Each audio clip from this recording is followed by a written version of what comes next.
እንደዚህ ያለ ዳዊት እዚህ ዋሻ ውስጥ ከእግዚአብሔር ምሪት እስከምንቀበል ድረስ አንወጣም አላቸው። እዛ ዋሻ ውስጥ ስንት ጊዜ እንደቆዩ ታውቃላችሁ? አስቡት። 400 ሰዎች መጡ። ሰፈሩ የጠላቸው፣ የተገፉ፣ ፍትህ ያጡ፣ የተጨቆኑ ሚስኪን 4 ሰዎች ተከትለውት መጡ። አዶላም ዋሻ ውስጥ 9 ወር ተቀመጡ። ከዚህ ምሪት እስኪነግረን ድረስ ቀጣይ ምን እንደሚመጣ እስኪያወራን ድረስ ከዚህ ምን አንደለም አንወጣም። 9 ወር ተቀመጡ። 9 ወሯ የትሬኒንግ ጊዜ ነች። 400 ተበድረው የመጡ ሰዎች 400 ኃያላን ሆነው ወጡ።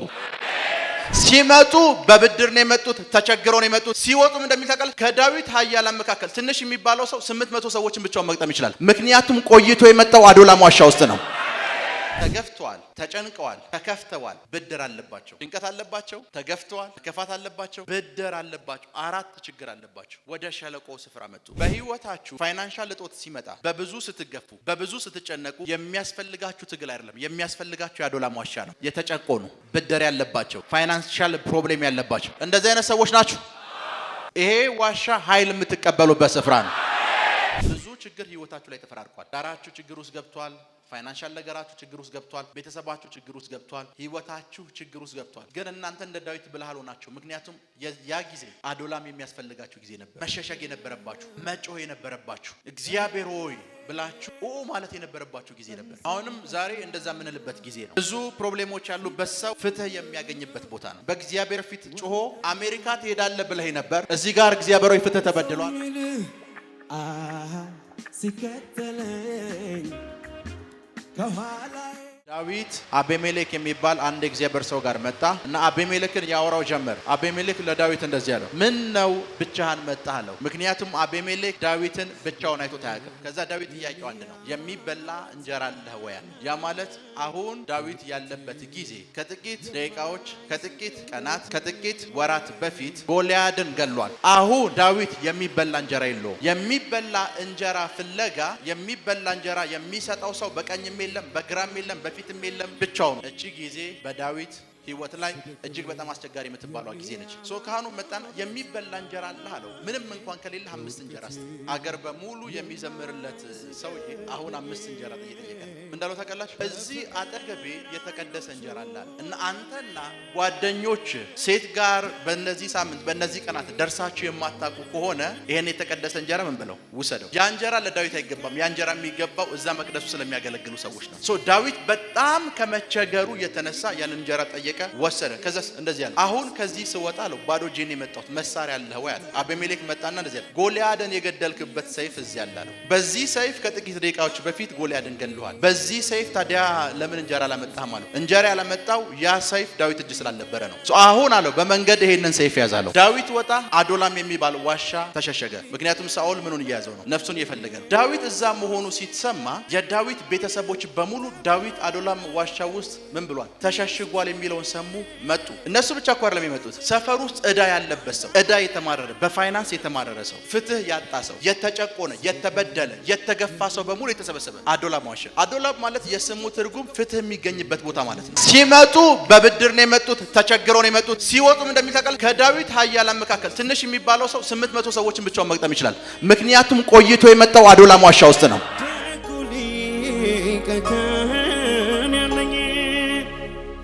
የልጅነት አባ አንደኛ ሳሙኤል ምዕራፍ 22 ቁጥር 1 ዳዊትም ከዚያ ተነሳ ወደ አዶላም ዋሻ ኮበለለ። ወንድሞቹና የአባቱ ቤተሰቦች ሰቦች ሁሉ ይህን በሰሙ ጊዜ ወደ እርሱ ወደዚያ ወረዱ። ወንድሞቹና የአባቱ ቤተሰቦች ይህንን በሰሙ ጊዜ ወደሱ ምናል ወደዚያ ወረዱ። እሺ የተጨነቁ ሁሉ ብድርም ያለባቸው ሁሉ የተከፉም ሁሉ ከእርሱ ተከማቹ። እርሱም በላያቸው ላይ አለቃ ሆነ። ከእርሱ ጋርም 400 የሚያህሉ ሰዎች ነበሩ። ክብር ለኢየሱስ ይሁን። ይሄን ቃል የበለጠ ለመረዳት አንደኛ ሳሙኤል ምዕራፍ 21ን ክፈተው። ከዛ ፊት የነበረውን 21ን ክፈተው። ከቁጥር 1 ጀምሮ አንበው። ዳዊትም ወደ ካህኑ ወደ አቢሜሌክ ወደ ኖህ መጣ። እሺ አቢሜሌክም እየተጠነቀቀ ዳዊትን ሊገናኝ ወጣና ምን ነው ብቻህን? ሰውስ ለምን አብሮህ የለም ሲል ጠየቀው። ዳዊት ካህኑን አቤሜሌክን እንዲህ አለው፣ ንጉሱ ስለላኩ ነገርና ስለሰጠው መመሪያ ማንም ሰው ምንም ነገር ያውቅ ብሎ አዞኛል። ሰዎችንም የት እንደምንገናኝ ነግሬያቸዋለሁ። ታዲያ አሁን በእጅህ ምን አለ? 5 እንጀራ ወይም የተገኘውን ማንኛውም ነገር ስጠኝ። ካህኑም ሰው ሁሉ የሚበላው እንጀራ የለኝም፣ ነገር ግን ሰዎቹ በቅርቡ ከሴት የተጠበቁ ከሆነ የተቀደሰ እንጀራ በዚህ አለ አለው። ዳዊትም እንደተለመደው ሁሉ ከወጣሁ ጊዜ ጀምሮ ሴቶች ከኛ ተጠብቀዋል። ባልተቀደሰ ተልእኮ ውስጥ እንኳን የሰዎቹ ዕቃዎች የተቀደሱ ናቸው። ዛሬማ እንዴታ ሲል መለሰ። ስለዚህ ካህኑ የተቀደሰውን እንጀራ ለዳዊት ሰጠው። ከእግዚአብሔር ፊት ተነስቶ በትኩስ እንጀራ ከተተካው ከህብስቱ ገጽ በስተቀር ሌላ እንጀራ አልነበረም ይላል። በዚያችም ዕለት ከሳኦል አገልጋዮች አንዱና የእረኞች አለቃ የሆነ አዶይም እዚያው በእግዚአብሔር ፊት እንዲቆይ ተገዶ ነበር። ዳዊትም አቤሜሌክን የንጉሱ ጉዳይ ስላስቸኮለኝ ሰይፉንም ሆነ ሌላ የጦር መሳሪያ አላመጣሁም፣ ስለዚህ ካንተ ዘንድ ጦር ወይም ሰይፍ አይገኝም ሲል ጠየቀው። ካህኑም በኤላ ሸለቆ አንተ የገደልከው የፊልስጤማዊ የጎልያድ ሰይፍ እዚህ አለ፣ ከኤፉዱም በስተኋላ በጨርቅ ተጠቅልሏል፣ ከፈለክ ውሰደው፣ ከእርሱ በስተቀር ሌላ ሰይፍ እዚህ የለም አለው። ክብር ለኢየሱስ ይሁን። አሁን ያነበብነው ስፍራ ውስጥ ዳዊት አቤሜሌክ የሚባል አንድ የእግዚአብሔር ሰው ጋር መጣ እና አቤሜሌክን ያወራው ጀመር። አቤሜሌክን ሲያወራው እንደዚህ አለው። አቤሜሌክ ለዳዊት እንደዚህ አለው፣ ምን ነው ብቻህን መጣህ አለው። ምክንያቱም አቤሜሌክ ዳዊትን ብቻውን አይቶት አያውቅም። ሁል ጊዜ በሰው ተከቦ ነው የሚያውቀው፣ በሰው ተከቦ ነው ዳዊትን የሚያገኘው። ዛሬ ለምን ብቻህን መጣህ? ለምን እዚህ እኔ ያለሁበት ስፍራ ድረስ ለምን ብቻህን መጣህ አለው። ከዛ ዳዊት ጥያቄው አንድ ነው፣ የሚበላ እንጀራ አለህ ወይ አለው። ያ ማለት አሁን ዳዊት ያለበት ጊዜ ከጥቂት ደቂቃዎች፣ ከጥቂት ቀናት፣ ከጥቂት ወራት በፊት ጎልያድን ገሏል። አሁን ዳዊት የሚበላ እንጀራ የለውም። የሚበላ እንጀራ የሚሰጠው ሰው በቀኝም የለም፣ በግራም የለም፣ በፊትም የለም፣ ብቻውን ነው። አስቡ። ከጥቂት ደቂቃዎች በፊት፣ ከጥቂት ቀናት በፊት ሰፈር በሙሉ ስለናንተ ደግሶ ዳዊት እልፍ ጎደለ እያላችሁ ከጥቂት ወራት ወይም ከጥቂት ጊዜያት በኋላ የሚበላ እንጀራ ዳዊት ቤት ውስጥ ጠፋ። አብረውት የነበሩ ሰዎች በሙሉ የሉም። ቢኮዝ እቺ ጊዜ በዳዊት ህይወት ላይ እጅግ በጣም አስቸጋሪ የምትባለው ጊዜ ነች። ካህኑ መጣና የሚበላ እንጀራ አለህ አለው። ምንም እንኳን ከሌለ 5 እንጀራ ስጠኝ፣ 5 እንጀራ ስጠኝ። ከጥቂት ጊዜ በፊት አገር በሙሉ የሚዘምርለት ሰውዬ አሁን 5 እንጀራ እየጠየቀ ነው። የሚበላ አለህ ወይ? ከዛስ ምን እንዳለው ታውቃላችሁ? እዚህ አጠገቤ የተቀደሰ እንጀራ አለ አለው እና አንተና ጓደኞች ሴት ጋር በእነዚህ ሳምንት በእነዚህ ቀናት ደርሳችሁ የማታውቁ ከሆነ ይሄን የተቀደሰ እንጀራ ምን ብለው ውሰደው። ጌታ ኢየሱስ እችን ቃል ተናግሯታል። ምን ብሎ ተናገረ? ዳዊትስ የራቦው ሰዓት የካህናትን እንጀራ እንደበላ አልሰማችሁንም ብሏል አይደል ጌታ ኢየሱስ። እቺ አስጨናቂ ጊዜ ውስጥ አስቡት፣ የተቀደሰ የሚባለውን እንጀራ ለመብላት እስከሚያስብ ድረስ ምን ማለት መሰላችሁ? በጣም ተቸግራችሁ ቤተ ክርስቲያን ውስጥ መጣችሁ ለማዋከት ከተሰበሰበው ዕቃ ውስጥ እንደ መስረቅ ማለት ነው። ያ እንጀራ ለዳዊት አይገባም። ያ እንጀራ የሚገባው እዛ መቅደሱ ስለሚያገለግሉ ሰዎች ነው። ዳዊት በጣም ከመቸገሩ የተነሳ ያን እንጀራ ጠየቀ፣ ወሰደ። ከዛስ እንደዚህ አለው፣ አሁን ከዚህ ስወጣ አለው ባዶ እጄን የመጣሁት መሳሪያ አለህ ወይ አለው። አቤሜሌክ መጣና እንደዚህ አለ፣ ጎልያድን የገደልክበት ሰይፍ እዚህ አለ አለው። በዚህ ሰይፍ ከጥቂት ደቂቃዎች በፊት ጎልያድን ገድለዋል። በዚህ ሰይፍ ታዲያ ለምን እንጀራ አላመጣህም አለው። እንጀራ ያላመጣው ያ ሰይፍ ዳዊት እጅ ስላልነበረ ነው። ከጥቂት ወራት በፊት ጎልያድን የገደለበትን ሰይፍ ሌላ ሰው እዛው አስቀምጦት ነው የወጣው። ያንን ሰይፍ ቢይዝ ኖሮ ዳዊት ልመና አይመጣም። አሁን አለው በመንገድ ይሄንን ሰይፍ ያዛለው። ከዛም እንደተፈጠረ ልንገራችሁ። ዳዊት ወጣ፣ አዶላም የሚባል ዋሻ ተሸሸገ። ምክንያቱም ሳኦል ምኑን እየያዘው ነው? ነፍሱን እየፈለገ ነው። ዳዊት እዛ መሆኑ ሲሰማ የዳዊት ቤተሰቦች በሙሉ ዳዊት አዶላም ዋሻ ውስጥ ምን ብሏል ተሸሽጓል የሚለውን ሰሙ፣ መጡ። እነሱ ብቻ እኮ አይደለም የመጡት፣ ሰፈር ውስጥ ዕዳ ያለበት ሰው፣ ዕዳ የተማረረ፣ በፋይናንስ የተማረረ ሰው፣ በፍትህ ያጣ ሰው፣ የተጨቆነ የተበደለ የተገፋ ሰው በሙሉ የተሰበሰበ አዶላም ዋሻ። አዶላም ማለት የስሙ ትርጉም ፍትህ የሚገኝበት ቦታ ማለት ነው።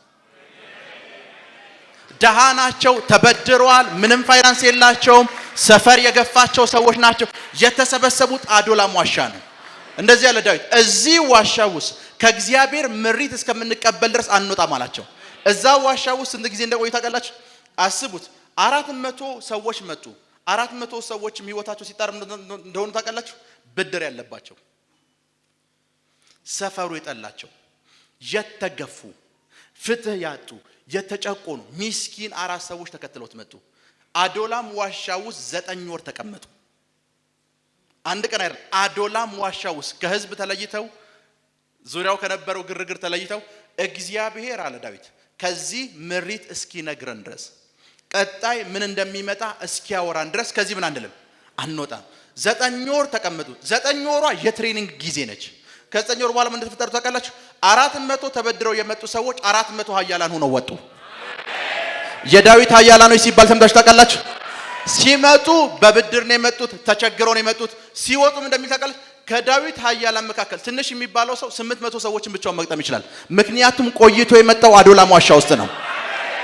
ቆይቶ የወጣው እዛ ውስጥ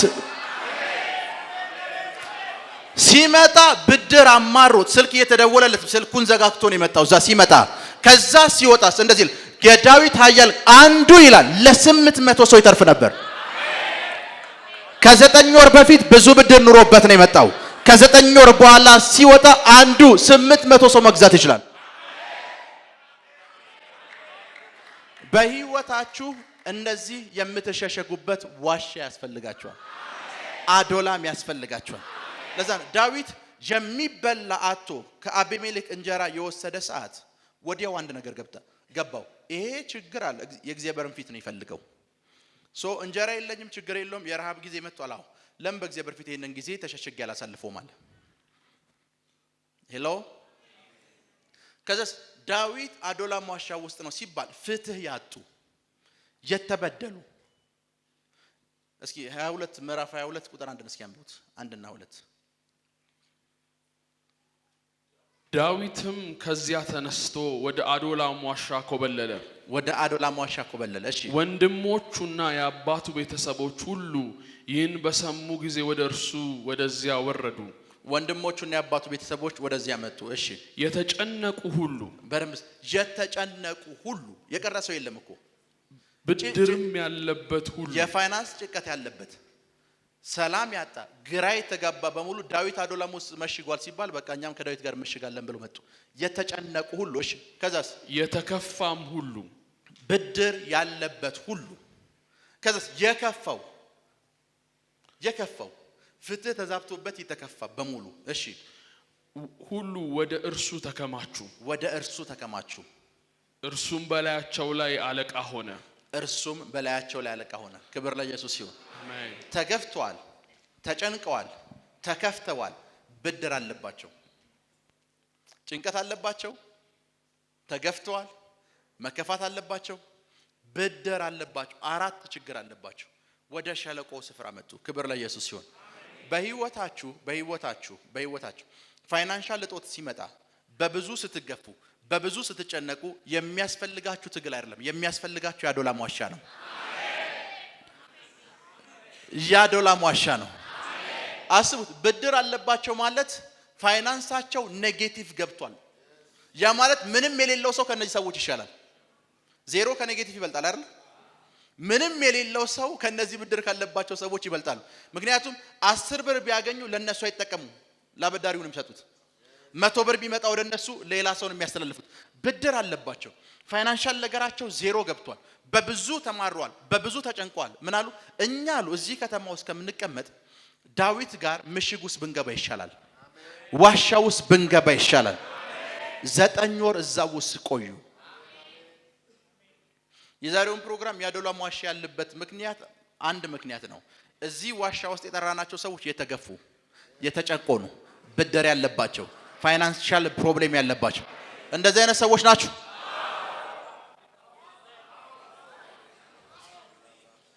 ይሄ ዋሻ ኃይል የምትቀበሉበት ስፍራ ነው። ኃይል የምትቀበሉበት ስፍራ ነው። ኃይል የምትቀበሉበት ስፍራ ነው። ኃይል የምትቀበሉበት ስፍራ ነው። ሰሞኑን የአዶላም ዋሻ ምን ይመስላል የሚለውን እያየሁት ነበር እና ዋሻውን ሳየው እመኑኝ ሰው አይደለም አይጥ እንዴት እዛ ዋሻ ውስጥ ይገባል ብላችሁ ምትገር በጣም ብዙ ዋሻዎች አሉት። የዋሻዎቹ መግቢያ በሮች እያንዳንዱ በሮች ባለፋችሁ ቁጥር አነስተኛ ናቸው። ሰው እንዴት እዛ ውስጥ ይገባል? የተጨነቀ ሰውን እዛ ውስጥ ይገባል። እና ዳዊት እንደዚህ ነው ያላቸው። የተከፉ ሰዎች ብድር ያለባቸው የተጨቆኑ ሰዎችን ሰበሰባቸው። እንደዚህ አላቸው፣ ከእግዚአብሔር ምሪት እስክንቀበል ድረስ አላቸው ከዚህ አንወጣም። ምን እስከምንል? ከእግዚአብሔር ምን እስከምንል? ምሪት እስክንቀበል ድረስ ከዚህ ምን አንልም፣ አንወጣም። በህይወታችሁ አዶላም ያስፈልጋችኋል። ተጨንቃችኋል፣ ተከፍታችኋል። በቃ አሁን ኤን ሞክር ያለው ቢን ሞክር ያለው እስከ ዜድ ድረስ ሞክር ያለው አልሆነም። አሁን ከአምላኬ ዘንድ ምሪት መቀበል ያለብኝ ጊዜ ነው። ምሪት መቀበል ያለብኝ ጊዜ ነው። ዳዊት አዶላም ዋሻ ውስጥ እያለ የዘመራቸው ሁለት መዝሙሮች አሉ እና መዝሙሮቹን ሲሰሟቸው ጭንቀቱ ምን ያክል እንደሆነ ይገባቸዋል። እስኪ መዝሙር 142ን ክፈቱ። ነው ከላይ ቁጥር 1 ከመጀመሩ በፊት ያለችው ቃል አለች አይደል? ምን ነው የሚለው? እስቲ ይላል እንደዚህ ጸሎት በዋሻ በነበረ ጊዜ ዳዊት ትምህርት በቃሌ ወደ እግዚአብሔር ጮኹኝ። በመኔ በቃሌ እሺ፣ እግዚአብሔርም ለመንሁት። በቃሌ ወደ እግዚአብሔር ለመንሁ፣ ልመናዬን በፊቱ ምን እላለሁ? አፈሰሱ፣ መከራዬንም በፊቱ እናገራለሁ። ቢኮዝ የሚበላ እንጀራ የለውም። አስብ፣ ከጥቂት ደቂቃዎች በፊት ጎልያድን ገላችሁ፣ ከጥቂት ደቂቃ በኋላ የሚበላ እንጀራ የላችሁ። ነፍሴ በውስጤ ባለቀች ጊዜ መንገዴን አወክ፣ በሚሄድበት በዚያች መንገድ ወጥመድን ሰወሩብኝ። ወደ ቀኝ ተመለከትኩ አየሁ፣ የሚያውቀኝም አጣሁ። እቺን ቃል በደምብ ስም። ወደ ቀኝም ተመለከትኩ አየሁ፣ ምንም ይለኝ። ይሄን ብሎ የሚናገር ሰው ከጥቂት ቀናት በፊት ያገሬቱ ብሔራዊ ጀግና የነበረ ሰው ነው። ጎልያድን የገደለ ሰው ነው። አስቡት፣ ያ ሁሉ የተዘፈነለትና የተጨፈረለት ሰውዬ እንደዚህ ያለ፣ ወደ ቀኝ አየሁ ተመለከትኩም፣ የሚያውቀኝም አጣሁ። ሰው አጣሁ። በህይወታችሁ ውስጥ እንደዚህ ጊዜ ገጥሟችሁ አያውቅም?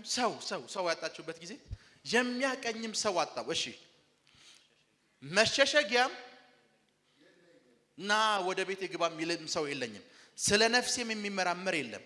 አቤቱ ወደ አንተ ጮኩ፣ አንተ ተስፋዬ ነህ፣ በሕያዋን ምድር አንተ እድል ፈንታዬ ነህ አልኩ። እጅግ አሁን በደምብ ተቸግሬያለሁ አይደለም ያለው፣ እጅግ ተቸግሬያለሁ። ታውቃላችሁ በእንትን ትምህርት ቤት ስትማሩ በጣም ጥሩ አለ፣ እጅግ በጣም ጥሩ አለ። ያሁኑ ቃል እጅግ ነው የምትለው። ምን ብያለሁ? ተቸግሬያለሁና ወደ ልመናዬ አድምጥ፣ በርትቶብኛልና ከሚያሳድደኝ አድነኝ።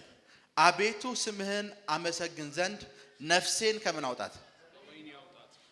ዋጋዬን እስክሰጠኝ ድረስ ጻድቃን ማንን? አሁን ይኸውና እቺን ምን ውስጥ እንደዘምራት ታውቃላችሁ? አዶላም ዋሻ ውስጥ እንደዚህ ያለው፣ ነፍሴን ከወህኒ እስክታወጣት ድረስ ጻድቃን አንተን ይጠብቃሉ አላለ። ምን ማለት መሰላችሁ? 400 ተከትለው የመጡ ሰዎች ዳዊትን አምነው ነው የመጡት። ሰውየው የሚበላው የለም፣ የሚበላ ከዳዊት ይፈልጋሉ። ሰውየው የሚላስ ነገር የለውም፣ ዳዊትን ተስፋ ያደርጋሉ። ዳዊት ያበላናል፣ ዳዊት ያጠጣናል ብለው ነው እዛ ውስጥ የመጡት። እና እኔ እንደዚህ ያለ ዳዊት እጅግ ተቸግሬያለሁ። ምን ብያለሁ? እጅግ በጣም ተቸግሬያለሁ። ከዚህ ወህኒ ውስጥ አውጣኝ አለ። ሌሎቹ እኔን ተስፋ እያደረጉ ነው፣ እኔን እየጠበቁ ነው። እግዚአብሔር ሆይ አለው፣ ነፍሴ በውስጥ ያልቃለች፣ ብዙ ነገር ከውስጥ ያልቋል። እባክህ እቺን የተቸገርኩበትን ጊዜ ምን በለኝ፣ እርዳኝ። ዳዊት በምን እንደተቸገረ ልንገራችሁ። እዚህ ጋር የሚያሳድደው ሳኦል አለ፣ እዚህ ጋር ደግሞ የሚበላው ምግብ የለውም፣ ለመሮጥ ኃይል የለውም፣ ፋይናንሻል ፕሮብሌም አለበት። አቤሜሌክን ሲያገኘው አቤሜሌክ ምን እንዳለው ታውቃላችሁ? አቤሜሌክ ዳዊትን ያለው እንዴት አብሮ ሰው የለም አለው። ልከኛ አይደል? አሁን ያነበብነው ቃል ውስጥ ወደ ቀኝም ተመለከት ባጠገቤ ማንም ምን ማለት ነው ነገራችሁ? ዳዊት አብሮት የነበሩ እንደሚስት የያዛቸው ሴቶች እንኳን የሚበላ የጠፋ ሰዓት የሉም። የሚበላ የጠፋ ሰዓት የሉም።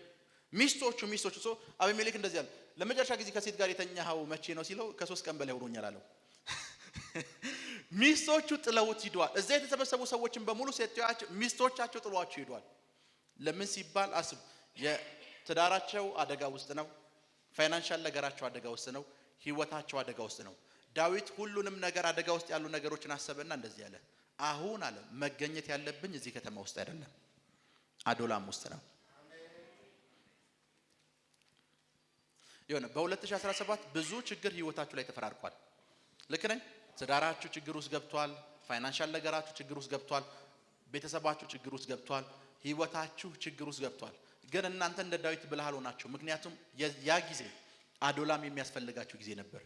መሸሸግ የነበረባችሁ፣ መጮህ የነበረባችሁ፣ እግዚአብሔር ሆይ ብላችሁ ማለት የነበረባችሁ ጊዜ ነበር። አሁንም ዛሬ እንደዛ የምንልበት ጊዜ ነው።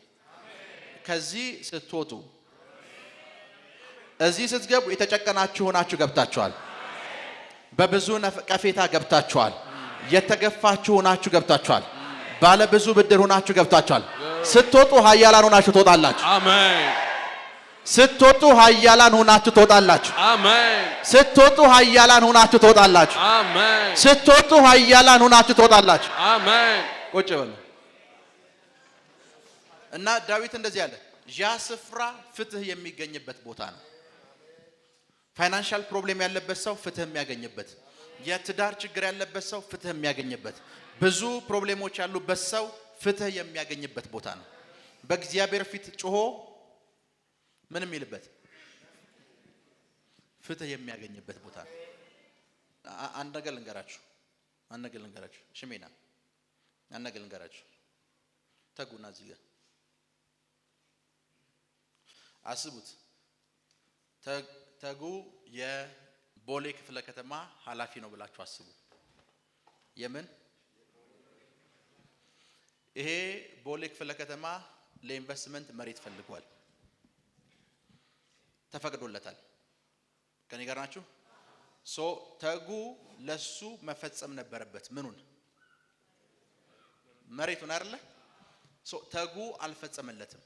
ቀጣይ የዚህ እርምጃ ምንድነው? ፍትህ ይገኝበታል ብሎ ወደሚያስብበት ወደ ፍርድ ቤት ነው የሚሄደው። ለምን? ፍትህ ስለተጓደለበት።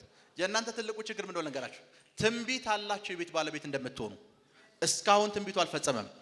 ፍትህ የሚገኝበት ስፍራ ውስጥ መሄድ አለባችሁ። ፍትህ ወደሚገኝበት ስፍራ ውስጥ መምጣት አለባችሁ። ለዛ ዳዊት እንደዚህ ንጉስ ነህ የሚል የትንቢት ቃል አለው። ንጉስ አልሆነም እስካሁን። ባለጠጋ ነህ የሚል የትንቢት ቃል አለው። ባለጠጋ አልሆነም። ለምን ይሄ አልሆነም ብሎ ፍትህ ወደሚገኝ ወደ ፍርድ ቤት ነው የመጣው። ቁጭ በሉ። መብት አለው ምን ማለት የማግኘት ግን ምን እያለው ነው? እሱ ምን እያለው ነው? እየበደለው ነው። ከኔ ጋር ናችሁ?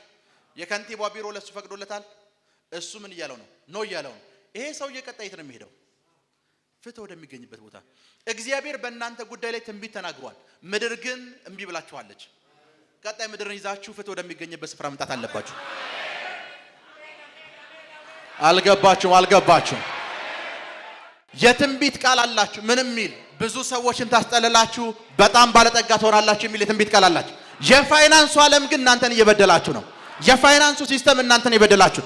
ሲስተሙን ይዛችሁ ፍትህ ወደሚገኝበት ስፍራ እግዚአብሔር አንተ የተናገርከው እንደዚህ ነው፣ ሲስተሙ ደግሞ ባለዕዳ ነህ እያለኝ ነው።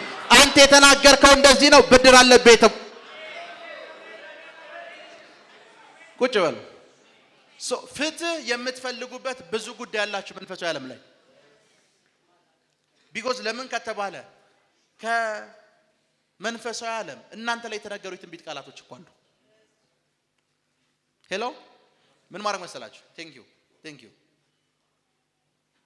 ዴቪድ። አስቡት፣ ትንቢት አላችሁ። ምን የሚል ትንቢት? አሜሪካ ትሄዳላችሁ የሚል ትንቢት አላችሁ። ምሳሌ ነው። ፓስፖርት ያዘ ሰው አለ? አሁን በደምብ ስሙ። ብዙ ጊዜ ምን ይከሰታል መሰላችሁ? ከከንቲባ ቢሮ መሬት ይሰጠው ተብለ ክፍለ ከተማዎች ምን ይሉሃል? ይዙታል አይደል? ችግሩ ላይ አይደለም ያለው። ችግሩ ከስራ ያሉ ሰዎች ጋር አይደል? ከላይ ምን ተብሎላል? ተፈቅዶላል። ችግሩ ላይ አይደለም ያለው። ላይ አሜሪካ በርቲ ከፈተልሻል ተብለሻል፣ ትንቢት ሰምተሻል። ደን ኤምባሲ ትሄጃለሽ፣ መስኮት ጋር ታናግሪያለሽ፣ ሪጀክት ትበያለሽ። ቀጣይም እድል ለመሞከር የምታስቢ ከሆንሽ ሞኝ ነሽ። ቀጣይ የሚያስፈልግሽ ፍትህ ነው። አሜሪካ ትሄዳለህ ብለህ ነበር። እዚህ ጋር እግዚአብሔራዊ ፍትህ ተበድሏል። ቀጣይ የሚያስፈልጋችሁ አዱላም ነው። አዱላም ዋሻ ነው። ቀጣይ የሚያስፈልጋችሁ አዱላም ዋሻ ነው። አዱላም ዋሻ ነው ቀጣይ የሚያስፈልጋችሁ። ለዛ ነው አስቡት። ቴንክ ዩ።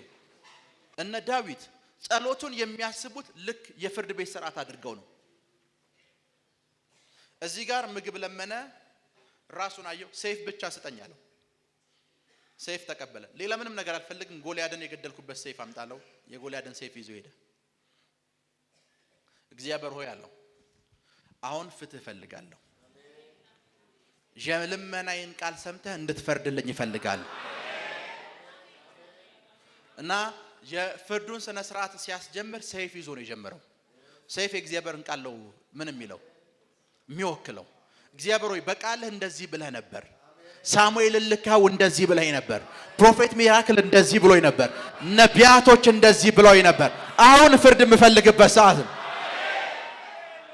ፍርድ የምፈልግበት ሰዓት ነው። ፍርድ የምፈልግበት ሰዓት ነው። ፍርድ የምፈልግበት ሰዓት ነው።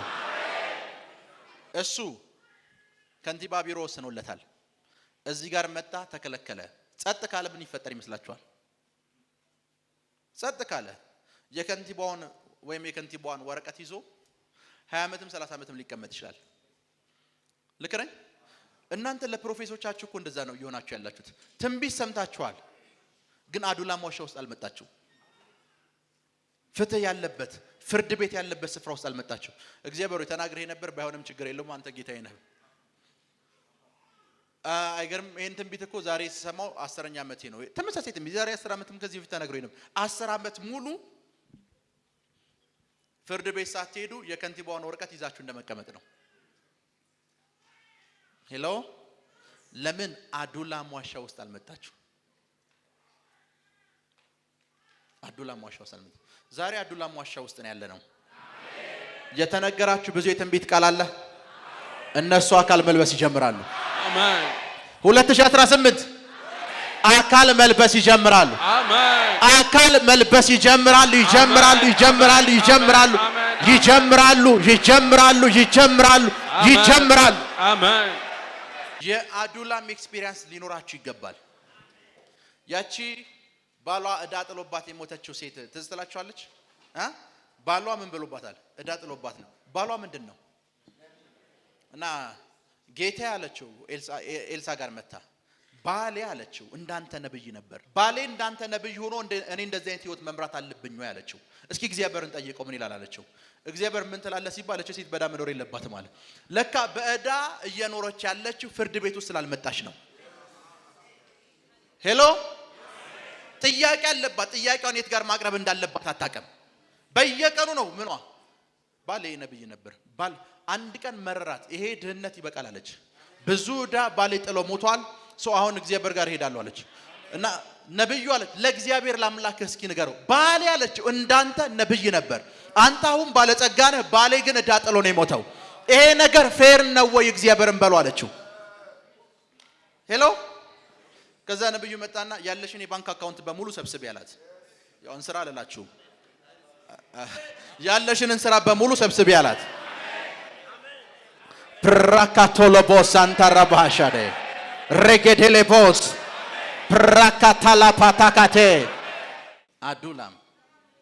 አዱላም ፍትህ የሚገኝበት ቦታ፣ ፍትህ የሚገኝበት ቦታ፣ ፍትህ የሚገኝበት ቦታ። ነገሮች እንደተነገሯችሁ ትንቢት መሰረት እየሄዱ ካልሆነ መምጣት ያለባችሁ አዱላም ውስጥ ነው።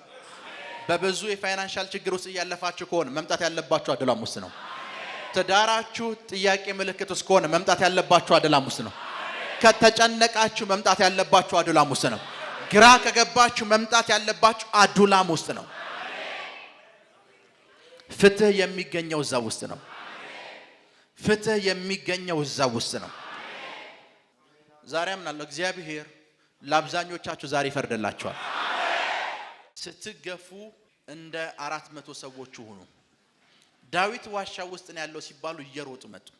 የት ውስጥ? ዋሻ ውስጥ። እንጀራ መብላት የከበረው ሰውዬ እየሮጠ ዋሻ ውስጥ መጣ። እሱ ብቻ ቤተሰቦቹ በሙሉ መጡ ይላል። ለምን? የዳዊት ቤተሰቦችም ጥያቄ አላቸው። ስለራሳቸው ብቻ እኮ አይደለም፣ ስለ ዳዊት። ትናንትና ጎልያድን ገሎ የተዘፈነለት የተዘመረለት ልጅ ዛሬ እንዴት ከቤተ መንግስት ተባሮ ጭካ ለጭካ ይዞራል ብለው አባትየው ጥያቄ አላቸው። አባትየው መጡ። የዳዊት ኃያላን የሚባሉ 400 ብድር ነበረባቸው፣ ፋይናንስ ችግር ነበረባቸው። ተሰብስበው መጡ። ፌር አይደለም እግዚአብሔር እኛ በዚህ ድህነት ውስጥ መኖራችን አሉ። ድህነት ተስማምቷችኋል? አሁን ያላችሁበት የፋይናንስ ጭንቀት ተስማምቷችኋል? ሰው መምጣት ያለባችሁ አዱላም ነው። ፍርድ የሚደረግበት ስፍራ፣ ፍርድ የሚደረግበት ስፍራ። ትዳራችሁ ችግር ውስጥ ነው። መምጣት ያለባችሁ ፍርድ የሚደረግበት ስፍራ። ሰው ሁሉ ጊዜ እነዚህ አራት ነገሮች ህይወታችሁ ሲያጋጥሙ መሮጥ ያለባችሁ ወደ አዱላም ነው። ሄሎ፣ መሮጥ ያለባችሁ ወደ አዱላም ነው። ከድህነት ጋር ተስማምታችሁ መቀመጥ የለባችሁም። ብድር አለብኝ፣ አዱላም ያስፈልገኛል። ተገፍቻለሁ፣ አዱላም ያስፈልገኛል። አስቡ፣ የዳዊት እና የ400 አብረውት የነበሩ ሰዎች ትልቁ ኳሊቲያቸው ልንገራቸው። ትልቁ ኳሊቲያቸው ዳዊት አዱላም ውስጥ ሲገባ ለቤተሰቦቹ አልነገራቸው። ቤተሰቦቹ ናቸው ምን ብለው ሰምተው የመጡት። 400 የተገፉ ሰዎች ለማንም አልተናገሩም። አንዳንዴ በህይወታችሁ ያስፈልጋችኋል። ስልካችሁን ዘጋግታችሁ የሶሻል ሚዲያ አካውንታችሁን ዘጋግታችሁ አዱላም ውስጥ ሄሎ፣ ማህበራዊ ህይወታችሁን ዝግትግት አድርጋችሁ አዱላም ውስጥ የነገርከኝ ትንቢት የታለ? ስለ ፋይናንስ ያወራው የታለ? ስለ ቢዝነስ ያወራው የታለ? ስለ ትዳር ያወራው የታለ? ስለ ውጭ በር ያወራው የታለ? ስለ ስራዬ ያወራው የታለ? የታለ? የታለ?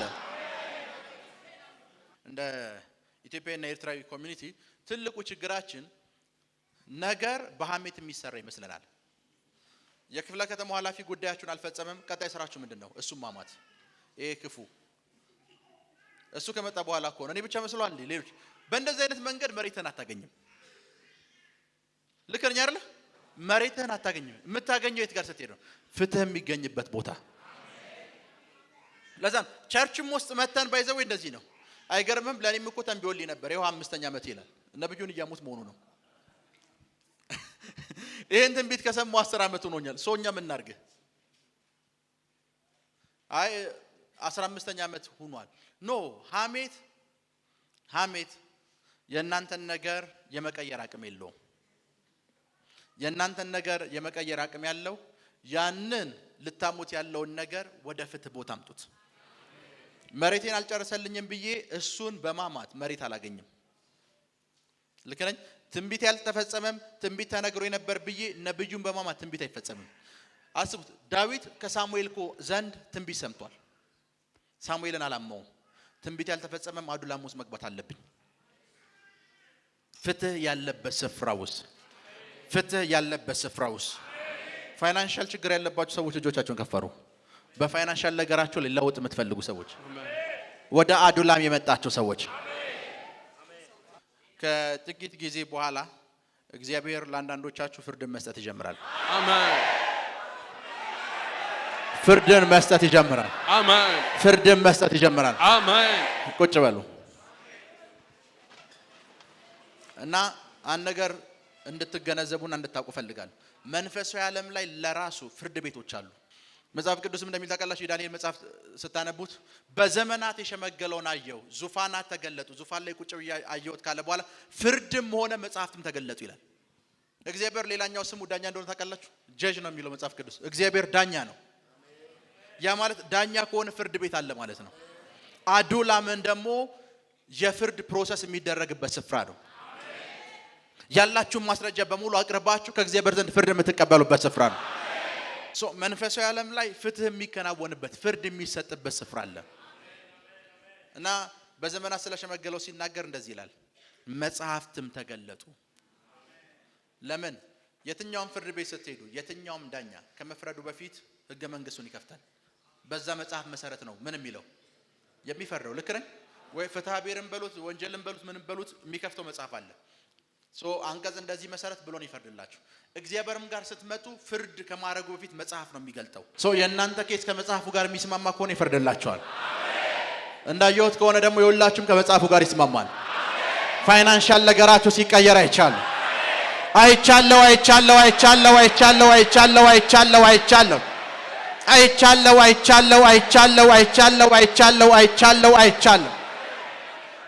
አንደኛ ሳሙኤል ምዕራፍ 22 ቁጥር 3 ዳዊትም ከዚያ በሞዓብ ምድር ያለች ወደ መጣ የሞዓብንም ንጉስ እግዚአብሔር የሚያደርግልኝን እስካውቅ ድረስ አባቴና እናቴ ካንተ ጋር ይቀመጡ ዘንድ ለምንሃለሁ አለ። ምንና ምን? አባቴና እናቴ እግዚአብሔር የሚያደርግልኝ ምን እስከምነት እስካውቅ ድረስ። አዱላም ዋሻ ውስጥ ዳዊት ያለው ፕሬየሩ ፋስቲንጉ ኢንቫይሮንመንቱ ተመችቶት አይደለም፣ እግዚአብሔር የሚያደርግለትን እስኪገልጽለት ድረስ ነው። ከእግዚአብሔር ዘንድ ምሪት እስኪቀበል ድረስ ነው። ብዙ ጊዜ የኛ ትልቁ ችግር እንደው ታውቃላችሁ፣ ብዙ የአዱላም ዋሻ ኤክስፒሪየንስ አለን። መሽግ ብለን ፋስቲንግ እንገባለን ለ4 ለ5 ቀን። እናንተ ለፍልፋችሁ ነው የምትወጡት። ዳኛውም እንዳላልሰማችሁ ልክ ነኝ። አስቡት፣ ፍርድ ቤት ውስጥ ገባችሁ፣ ፊታችሁን አሳያችሁ፣ እንዴት ናችሁ? ሰላም ናችሁ? ሁሉ ሰላም ነው፣ ጌታ ኢየሱስ ይባርካችሁ ብሎ ዳኛውን ሳሰሙ ስትወጡ ምን እንደተፈረደ እንኳን አታውቁም። አዱላም ውስጥ ዳዊት እንደዚህ ያለ አዱላም ውስጥ የተቀመጥኩት አለ እሱ የሚያደርግልኝ እስኪ ነገረኝና እስኪ ያሳውቀኝ ድረስ ነው። ከዚህ በፊት ነግሬያችኋለሁ። ጸሎት የሚለው የሂብሩ ቃል ቴፊላህ ነው።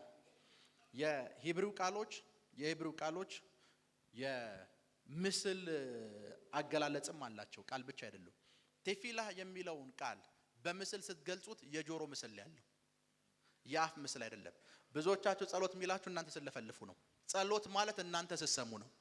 አዱላም ውስጥ ነበርክ ኳላችሁ ምን ሰምታችኋል? ቀጣይ ጥያቄው ዳኛው ስለናንተ ፋይናንስ ምን ብሏል? ዳኛው ስለናንተ ትዳር ምን ብሏል? ዳኛው ስለናንተ የውጭ በር ምን ብሏል? ዳኛው ስላንቺ ካምፓኒ ምን ብሏል? ሄሎ። እና ዳዊት እግዚአብሔር አለ ምን እስከሚለኝ ድረስ የሚያደርግልኝን ምን እስከሚለኝ ፋስቲንግ ውስጥ ከገባችሁ፣ አዱላም ውስጥ ከገባችሁ፣ መጸለይ ከጀመራችሁ፣ መጮህ ከጀመራችሁ ማድረግ ያለባችሁ ምን ታውቃላችሁ? እሱ እስኪያሳውቃችሁ ድረስ ጠብቁ። ዳዊት አስቡት፣ የመጀመሪያ ቀን አዱላም ሲገባ እመኑኝ በሶስተኛው ቀን እንደሚወጣ እርግጠኛ ነው። እግዚአብሔር 9 ወር ድረስ ዝም አለ። ዳዊት እሱ ሳይነገረኝማ አልወጣም ብሎ 9 ወር ድረስ ነው የቆየው። አስቡት፣ አንዳንድ የፍርድ ሂደቶች 3 ዓመትም ሊፈጁ ይችላሉ። አንዳንድ የፍርድ ሂደቶች 3 ዓመትም 10 ዓመት የሚፈጅ የፍርድ ቤት ፕሮሰስ አጋጥሟቸው አያውቅም? አዱላም የመጣችሁት እኮ ለመለፍለፍ ብቻ አይደለም፣ ልታስፈርዱ ነው። ልከኛ አይደለ? ለማስፈረር ነው የመጣችሁት። ዳዊት ከእግዚአብሔር ዘንድ እስኪሰማ 9 ወር ነው የጠበቀው። ኦፊሻሊ መጽሐፍ ቅዱስ ሪከርድ ተደርጎ የምታገኙት ትልቁ ጸሎት የነህምያ ጸሎት ነው። 4 ወር ነው፣ 160 ቀን ነው ነህምያ የጸለየው። የዳዊት ይበልጣል፣ 9 ወር ነው። ቢያንስ የአመቱን 75% አዱላም ውስጥ ነው ያሳለፈው። እንጀራ የለም። ዳዊት ብቻ እኮ አይደለም ያለው